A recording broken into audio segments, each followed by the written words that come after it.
Hello, welcome back to Mirror Interpretations Todorova's page.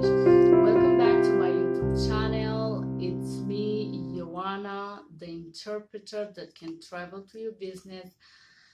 I'm recording on these beautiful Women's Celebration Days from Denver, Colorado. I want to say thank you for liking, subscribing, sharing, and commenting.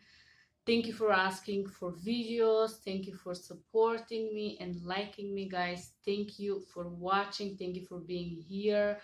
I do appreciate your time. I know you could be somewhere else. You could be doing something else. So thank you, thank you, thank you. Again, I'm recording on 8th of March, International Day of the Woman. Аugурия tutte le donne с празником, рускими девочками. Честит 8 март, всички българи, които гледате. Ако гледате, ако не гледате, съжалявам.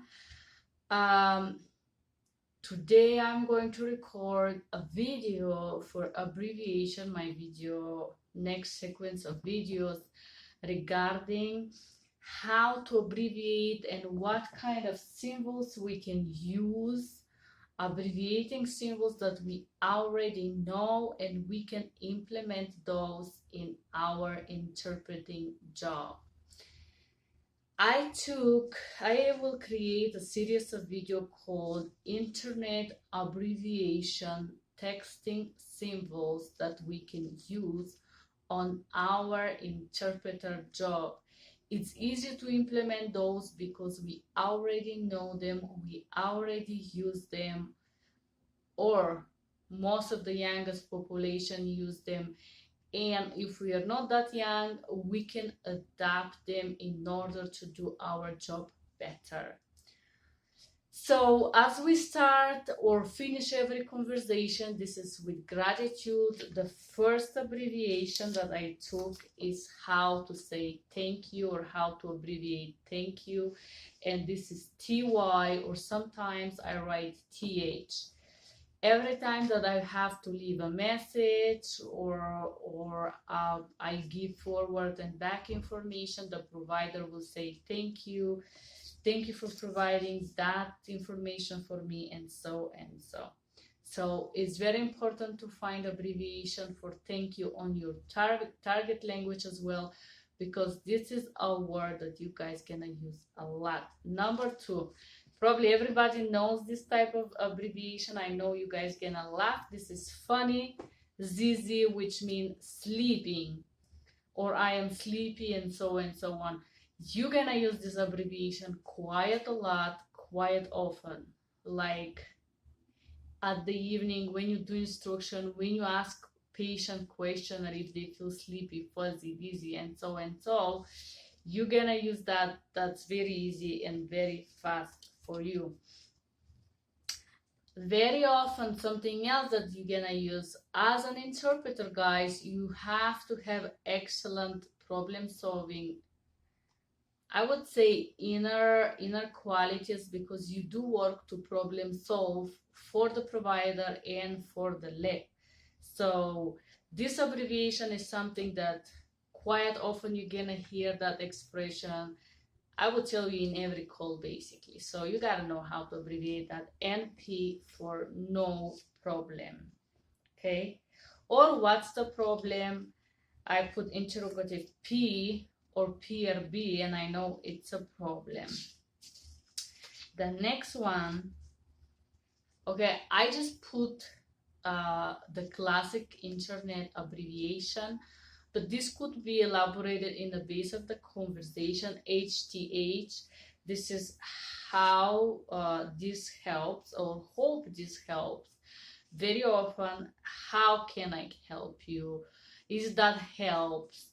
Everything that is relating with help, H, I just put H and interrogative sign, which means how can I help you? Hope this help. Are you feeling any better? Anything related to help, guys, you gotta know how to abbreviate. You can try what I'm doing and you can see if it works for you. It did work for me. Give it a try. It may work for you. Another thing that you use, especially in medical, when the nurses do the questionnaire and when it's in person interpreting, this is something that you guys can often like every time that you do in person. The nurse or the doctor assistant will have to go out of the office. Even in the phone, they said, I'll be right back, right back. Be right back. I don't write it because now I'm like, I have a good memory, especially the short one, I don't need it. But if they give you a long list of instructions and tell you to interpret them while they're gone, sometimes they give me 10 questions and they go to take a paper or document or something or tests. Be right back, interpreter, go ahead, interpret. So the provider walks out and you have a list of notes that you have to interpret, and be right back will mean I will be back. Another one that we use also very often in medical, in the doctor's office, is that BBL, which is not BBL, but I will be back later. Okay? A lot of the time I will be back later or I will be right back. You can use that like every day. And my last abbreviation number 7 for today is this: IDK. I don't know. A lot of people, especially when they want some specific instruction, they want to know timings, insurance, information update, results, if appeal is approved, if something is, they will ask this question and the provider doesn't know. So the provider will not say, I don't know, only dry, but they will say, I don't know, and give you long explanation about something.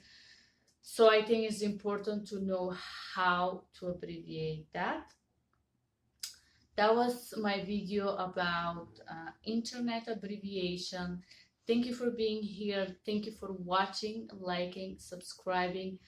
Please keep sharing, liking, writing a comment. I would leave those abbreviations on the description box below. You can have them for free. Thank you for being here. That was everything from Mirror Interpretation Todorova in Denver, Colorado. Bye-bye.